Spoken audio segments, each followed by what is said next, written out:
a breakup that leaves you like, whether it's a week, a month, a day later, and you're just like, why did I let that happen to me? Aww. And I think I know why. A lot of us are really good at emotional intelligence in a bubble. So when we're at home by ourselves, or when we're in very specific situations with specific people, but it can be really hard to apply that to relationships. It requires a little bit of a shift in thinking and a little tweak, and I want to unpack that in today's video.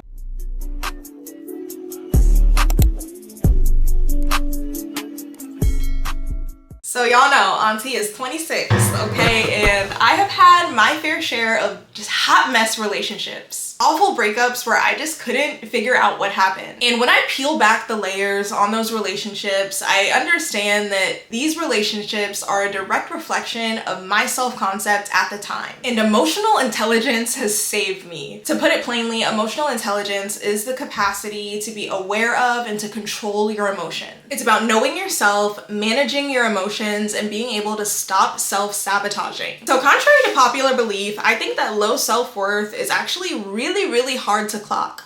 Some of the times in my life where I've had the least self-worth is when I was popping off on IG, okay? If you were looking from the outside in, you would not believe some of the things that I would think about myself based on how I was showing up in the world. When we think of self-worth, a lot of the times we think about looking in the mirror and liking what we see, but it's much deeper than that. This might sound counterintuitive, but I think one of the best ways to measure your self-worth is to look at your environment, look at what surrounds you, look at the interactions you have with people. Are these conversations, are these situations, are these settings really fitting your vibe and fitting what you're trying to be on? Are these things that you're proud of? And if the answer is no, that is a sign to hone in on your emotional intelligence. Start applying a little bit more self-awareness. Looking back, I think I could have saved myself so much heartbreak if I would have simply asked, do I like it here? Like, am I even enjoying this? And if I really thought about it, the answer would have been no, and I could have got my behind out of some of those situations way quicker. Now, another way that low emotional intelligence can sabotage a relationship is when you find yourself always waiting for the other shoe to drop. You're always waiting for the next thing to go wrong, for them to mess up again, for such and such to happen so that you can pop off. And on one hand, that could be trained paranoia that you've gotten from being in the relationship, in which case, go back to step one. But it could also be poor self-regulation, especially if you find yourself dealing with someone who is in a lot of ways like a step up or a step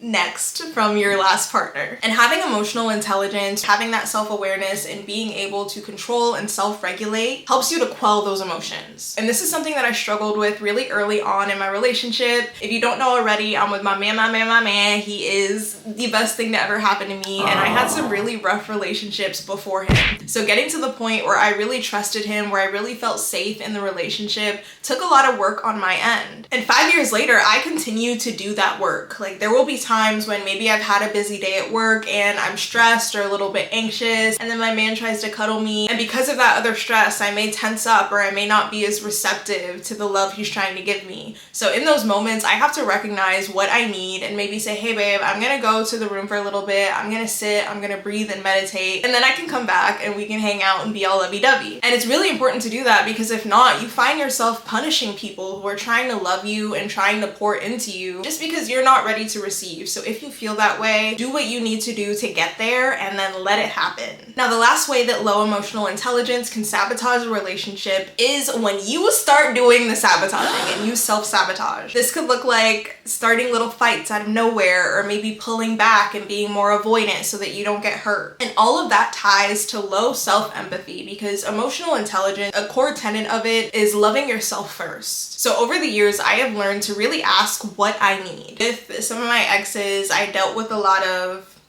sus social media behavior. So it made me very wary going into my current relationship. And I remember if I would be sitting with my man and I noticed he was like on IG DMing somebody, likely his homeboys with the type of guy that he is, I would still get like a little ticked off or get the ick a little bit because I associated it with that previous behavior. And I realized what I needed in that moment was just that reassurance to know that he was all about me, he wasn't doing anything crazy on the side. So for me to get that, I knew that I had to ask, like, hey, who is this? And you don't have to be crazy about it. Like, you can even make it playful. Like, who I need to fight. It doesn't have to be that deep. And if someone truly loves you and wants to build a relationship with you, oftentimes they're gonna be okay with doing things like that if it means that they earn your trust on a deeper level. Thank you for yapping with me, friends. If you've had a relationship where you're not sure how it ended, is it a little clearer after watching this video? Let me know down in the comments, and be sure to hit the like and subscribe button if you enjoyed today's video.